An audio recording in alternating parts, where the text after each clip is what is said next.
Let's mic Janata journalist. नमस्कार दोस्तों, let's mic में आप सभी का स्वागत है। मैं हूं महेश सिंह और आप सुन रहे हैं लेट्स माइक जनता जर्नलिस्ट। आज हम उस योजना की बात कर रहे हैं जिसे राजस्थान में भूख के खिलाफ सबसे ठोस और जमीनी हस्तक्षेप माना गया। एक ऐसी योजना जिसने यह स्वीकार किया कि अगर सरकार खाना नहीं दे सकती तो विकास के सारे दावे खोखले हैं। यह योजना थी इंदिरा गांधी रसोई योजना। अगस्त 2020 में तत्कालीन मुख्यमंत्री अशोक गहलोत के नेतृत्व में राजस्थान सरकार ने यह योजना शुरू की। यह कोई अचानक लिया गया फैसला नहीं था, बल्कि कोविड के बाद उभरी भूखमरी और बेरोजगारी की कठोर सच्चाई का जवाब था। अशोक गहलोत सरकार ने साफ कहा, गरीबी कोई अपराध नहीं है और भूख कोई निजी असफलता नहीं, यह राज्य की जिम्मेदारी है। इसी सोच से 8 रुपए में 2 वक्त का भोजन पूरे शहरी राजस्थान में शुरू किया गया, बिना जाति पूछे, बिना धर्म देखे, बिना राशन कार्ड की बाध्यता के।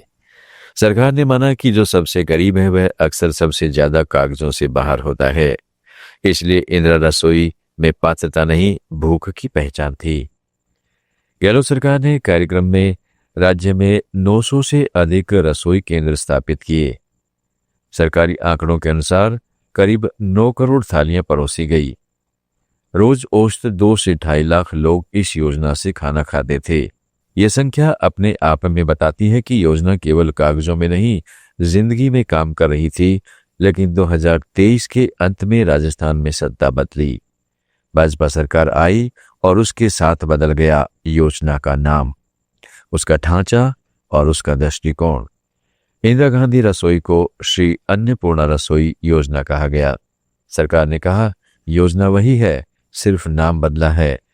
लेकिन सवाल यह है, अगर योजना वही थी तो बदलाव की जरूरत क्यों पड़ी? सबसे पहला बदलाव पहुंच के नियमों में हुआ। अशोक गहलोत सरकार के समय इस योजना की आत्मा यह थी कि भूखे आदमी से पहले सवाल नहीं पूछे जाएंगे। भाजपा सरकार के कार्यकाल में कई स्थानों पर राशन कार्ड, आधार कार्ड, नया स्थायी पहचान को व्यवहारिक रूप से जरूरी बना दिया गया। यह बदलाव कागजों में भले ही न हो, लेकिन असर जमीन पर पड़ा। परिणाम यह हुआ कि प्रवासी मजदूर, अस्थायी कामगार और बेघर लोग इस योजना से धीरे धीरे बाहर हो गए। दूसरा बड़ा बदलाव रसोई केंद्रों की संख्या से जुड़ा है। गहलोत सरकार के समय इस योजना का विस्तार कवरेज के आधार पर किया गया। जहां जरूरत थी वह रसोई खोली गई। भाजपा सरकार के दौरान रैशनलाइजेशन के नाम पर कई शहरों में रसोई केंद्र कम कर दिए गए। सरकार इसे प्रशासनिक सुधार कहती है, लेकिन गरीबों के लिए यह सुधार नहीं, दूरी की सजा बन गया।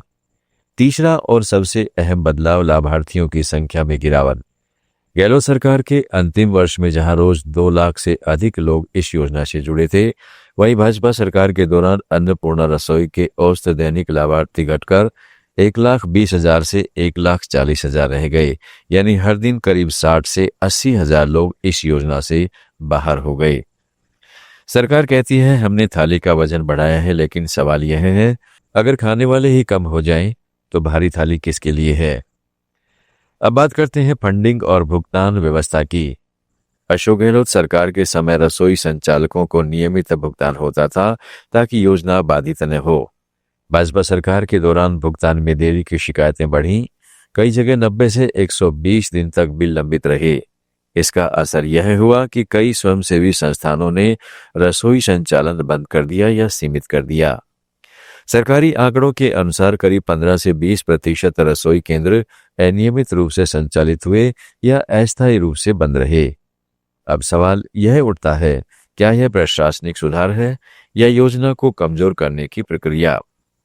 भाजपा सरकार का दावा है कि उसने भ्रष्टाचार रोका, लेकिन सच्चाई यह है कि जहां गहलोत सरकार ने कमियों के बावजूद भोजन को प्राथमिकता दी, वहीं नई व्यवस्था में प्रक्रिया को प्राथमिकता दी गई।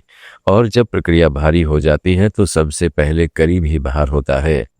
अशोक गहलोत की राजनीति की एक पहचान रही सार्वजनिक सेवाओं का विस्तार। चाहे मुफ्त दवा योजना हो, चाहे जांच योजना या फिर इंदिरा रसोई, इन योजनाओं का मूल विचार लाभ नहीं बल्कि अधिकार था। इंदिरा रसोई भूख को अपराध नहीं मानती थी, अन्नपूर्ण रसोई भूख को पात्रता से जोड़ रही है, यही सबसे बड़ा फर्क है।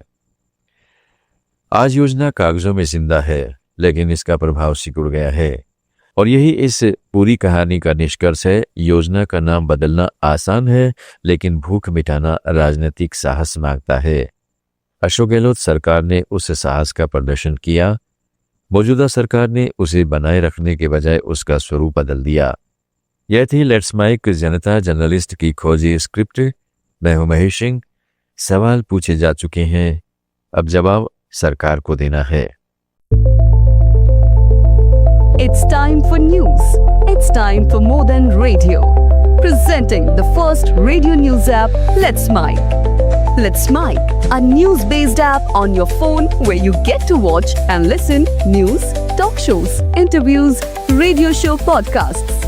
On Let's Mic, you get all relevant information of TV, print, radio, podcast, and digital. Let's Mic talks about every segment of life.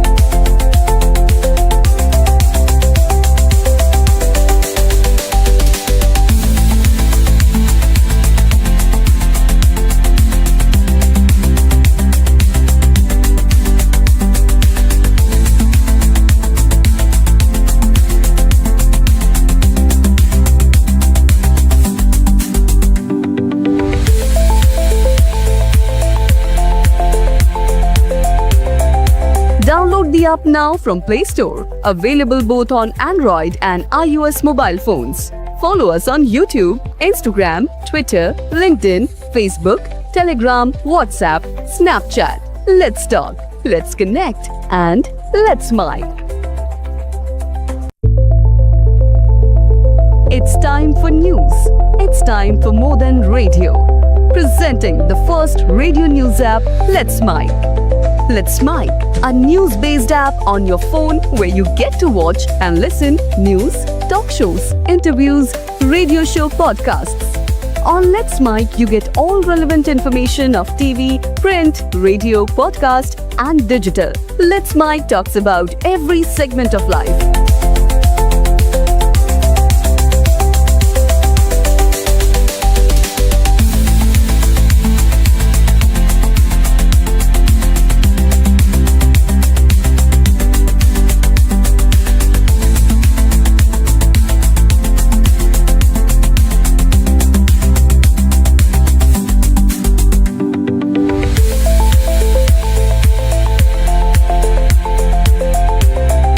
Download the app now from Play Store. Available both on Android and iOS mobile phones. Follow us on YouTube, Instagram, Twitter, LinkedIn, Facebook, Telegram, WhatsApp, Snapchat. Let's talk, let's connect, and let's mic. It's time for news. It's time for more than radio. Presenting the first radio news app, Let's Mic. Let's Mic, a news-based app on your phone where you get to watch and listen news, talk shows, interviews, radio show podcasts. On Let's Mic, you get all relevant information of TV, print, radio, podcast, and digital. Let's Mic talks about every segment of life.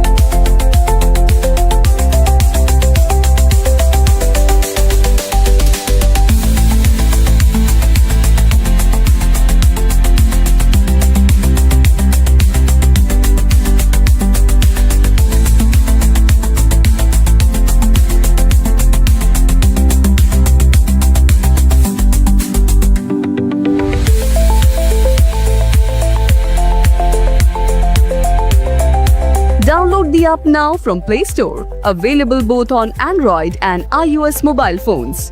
Follow us on YouTube, Instagram, Twitter, LinkedIn, Facebook, Telegram, WhatsApp, Snapchat. Let's talk, let's connect, and let's mic.